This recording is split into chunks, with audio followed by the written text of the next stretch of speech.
हे friends, तो quick update पे बात कर लेते हैं अला वैकुंठपुरम की हिंदी डब के कैंसिलेशन के बारे में, जिस पर अब भी उम्मीद बनी हुई है क्योंकि गोल्डमाइन के यूट्यूब से लेकर ट्विटर तक पर अपडेट बिग अनाउंसमेंट का कल तक का दिया गया है कि एक्चुअल में ये फिल्म थिएटर्स में हिंदी में रिलीज होगी भी या नहीं। लेकिन इस अनाउंसमेंट के 2-2.5 घंटे पहले ही गोल्डमाइन वालों की तरफ से अला वैकुंठपुरम के हिंदी डब की ऑफिशियल अपडेट थिएटर में ना रिलीज करने की कंफर्म कर दी गई है। और उसके पीछे का रीजन है फिल्म शहजादा, जो की असल में इस फिल्म की ही बनाई जा रही हिंदी वर्जन में एक रीमेक फिल्म है, जिसके अनाउंसमेंट के साथ ही मैंने ये बात आपको कंफर्म कर बताई थी कि आज की तारीख में रीमेक का ट्रेंड पूरी तरीके से बदल चुका है और लोगों के बीच अवेयरनेस बहुत ही ज्यादा है। यानी कि ज्यादातर तो ऑडियंस जिन्होंने पहले ही अला वैकुंठपुरम को नेटफ्लिक्स पर देख लिया है, वो लोग तो पहले ही शहजादा फिल्म से कट चुके हैं। बाकी बची कुछ ऑडियंस यानी कि मास लेवल की ऑडियंस जो इस फिल्म का हिंदी डब का वेट कर रही है, और वो लोग ज्यादातर तो फिल्में यूट्यूब के गोल्डमाइन के चैनल पर ही देखते हैं और कंपनी को अच्छा खासा फायदा देते हैं, अच्छे खासे व्यूज दिलाकर। उन्हीं की बदौलत Pushpa film Hindi belt audience के बीच इतनी अच्छी कमाई कर रही है, क्योंकि ऐसी ऑडियंस के पास सब्सक्रिप्शन होता नहीं और ये ऑडियंस ज्यादातर तो फिल्में थिएटर में और मोबाइल में पैसे देकर डाउनलोड कराकर ही देखती है। तो उनके लिए कोई फर्क नहीं पड़ता कि फिल्म कौन से ओटीटी के प्लेटफॉर्म पर रिलीज हुई है। इसलिए पुष्पा फिल्म की बिजनेस पर अब तक इतना ज्यादा इफेक्ट नहीं पड़ा है, अगेन हिंदी डब के ही मामले में। और इसी पॉपुलैरिटी को देखते हुए गोल्डमाइन वालों की आंख जो पहले नहीं खुली थी, यानी कि आज से 2 साल पहले, वो अब जाकर खुली है कि वो लोग थिएटर्स वालों की मदद करेंगे इस फिल्म को, यानी कि अला वैकुंठपुरम को थिएटर में हिंदी डब में रिलीज कर। लेकिन उनकी ये अनाउंसमेंट तब आनी चाहिए थी जब बॉलीवुड वालों के दिमाग में इस फिल्म का रीमेक करने का आइडिया नहीं आया था। हालांकि फिल्म की कहानी इतनी भी ज्यादा कॉम्प्लिकेटेड नहीं है कि उसे बनाने के लिए आप जाकर इसके राइट्स खरीदे, क्योंकि ऐसी फिल्में बॉलीवुड में भी 70 से लेकर 80 के दशक में बनी पड़ी हुई है। बस इस फिल्म को हिट कराने के पीछे का सबसे बड़ा रीजन है अल्लू अर्जुन और उनकी काफी अच्छी दमदार परफॉर्मेंस, जिन्होंने इस फिल्म को हिट कराया। और उन्हीं की परफॉर्मेंस के चलते अगर कंपैरिजन कार्तिक आर्यन से किया जाए तो उसमें जमीन आसमान का फर्क रहेगा। ये बात मैं अभी आपको लिख कर देता हूँ, क्योंकि शहजादा फिल्म के साथ कास्टिंग तो बेकार है ही, साथ ही साथ डायरेक्टर है रोहित धवन, जिनके दिमाग से रीमेक के नाम पर किस तरीके का आइडिया निकल कर आएगा, उसका आइडिया आपको उनकी पुरानी फिल्मों को देखकर हो जाएगा, जिनसे ये सभी के सभी बॉलीवुड वाले बिल्कुल भी बाहर निकलना नहीं चाहते। क्योंकि हम इंडियन ऑडियंस ने ही जुड़वा 2 जैसी घटिया देखने वाली ना फिल्म को बॉक्स ऑफिस पर एक अच्छी खासी सक्सेस दिलाई थी, तो कम मेहनत और वैसी बेकार सी फिल्म को रीमेक कर कूली नंबर 1 भी बनी थी।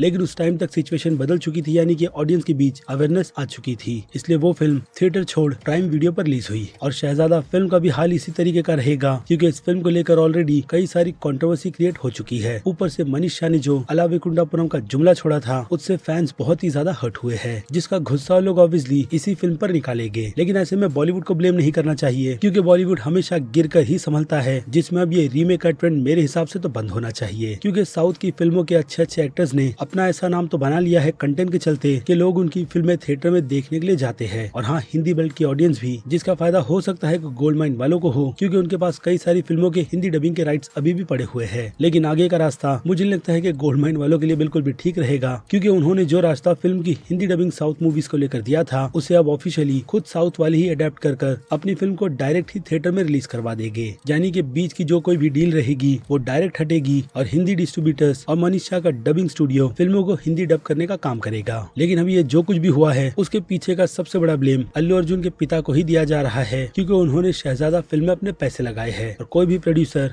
अपने पैसे ऐसे ही डूबने नहीं देगा। तो शायद उन्हीं चीजों को ध्यान में रखकर इस फिल्म की हिंदी डबिंग को रुकाया गया है। क्योंकि अगर देखा जाए तो अला वैकुंठपुरम फिल्म भी अल्लू अर्जुन के पिता की ही प्रोड्यूस की गई फिल्म है, जिस पर वो पहले ही अच्छे खासे पैसे कमा चुके हैं। तो अब हिंदी डब वर्जन में उन्हें जो कोई भी कमाई करनी थी, वो पैसे भी उन्होंने गोल्डमाइन से ले लिए हैं फिल्म के हिंदी डबिंग राइट्स को बेचकर। बाकी रही बात फिल्म की रीमेक की, तो उसके राइट्स टी सीरीज वालों ने खरीदे हैं, जिसमें अब वो भी पार्टनर है। इसलिए कोई भी पार्टनर जिस फिल्म से पहले पैसे कमा चुका है, उसी को फिर से रिलीज कर खुद की आने वाले प्रोजेक्ट को बिल्कुल भी लॉस नहीं करेगा। यानी कि इस डील के चलते डेफिनेटली गोल्डमाइन वाले को यही कहा गया होगा कि उनके स्टूडियो में प्रोड्यूस की गई कोई भी बड़ी फिल्म गोल्डमाइन को ही दी जाएगी, ठीक पुष्पा फिल्म की तरह, जिससे गोल्डमाइन को लगभग 40 करोड़ का फायदा हुआ है। ऐसे में गोल्डमाइन ने और भी ज्यादा प्रॉफिट के लिए अला वैकुंठपुरम को आगे किया था, लेकिन फिलहाल तो वो आइडिया फेल हो गया। पर मुझे लगता है कि अगर ये आइडिया फेल हुआ है तो गोल्डमाइन के पास बाकी जो दूसरी फिल्में हैं, उन्हें वो लोग ऑफिशियल रिलीज कर अगेन अला वैकुंठपुरम फिल्म की जगह थिएटर्स वालों की मदद कर सकते हैं, अगर उन्हें बिजनेस नहीं करना है तो। लेकिन जहाँ बात पैसे की आती है, तो ये जबरदस्त जबरदस्ती के स्टेट्समैन भी कुछ काम के नहीं रहते। वैसा ही कुछ गोल्ड माइन वालों ने कर दिया है और जैसे कि मैंने कहा, अब इसका रिजल्ट हमें शहजादा फिल्म की रिलीज पर देखने मिलेगा। जिस फिल्म को बेकार सा रीमेक करने का डिसीजन अब सारे के सारे मेकर्स को अच्छा खासा लॉस देगा। लेकिन अगर फिल्म OTT पर फाइनल होती है तो उनके कुछ अच्छे खासे पैसे रिकवर हो जाएंगे, जिससे कि इंडस्ट्री को सबक मिले कि रीमेक करना कितनी बड़ी गलती है। लेकिन रीमेक ना हो ये भी मैं नहीं चाहता, क्योंकि कुछ फिल्मों का बजट जो हिसाब से काफी ज्यादा कम रहता है तो उस टाइम पर वो कंटेंट बिल्कुल परफेक्ट बनकर निकल कर नहीं आता। लेकिन जब रीमेक की बात आती है तो रीमेक में अच्छे खासे पैसे लगाए जाते हैं, अगेन पहले की फिल्म के कम बजट और उसके सक्सेस को देखकर, ताकि अच्छे बजट के साथ ज्यादा से ज्यादा ऑडियंस फिल्म को देखने के लिए थिएटर तक पहुंचे। अगर ऐसा कुछ कर लोगों को डिफरेंट कंटेंट दिया जाएगा तो ही फिल्म रीमेक के नाम पर बननी चाहिए, वरना बिल्कुल भी नहीं। इसलिए आज भी रीमेक के नाम पर मेरी कल्ट क्लासिक है अग्निपथ फिल्म, जिसे मैं बेहद पसंद करता हूँ। लेकिन फिलहाल तो वैसे दिन अभी बॉलीवुड के नहीं कि ज्यादा मेहनत कर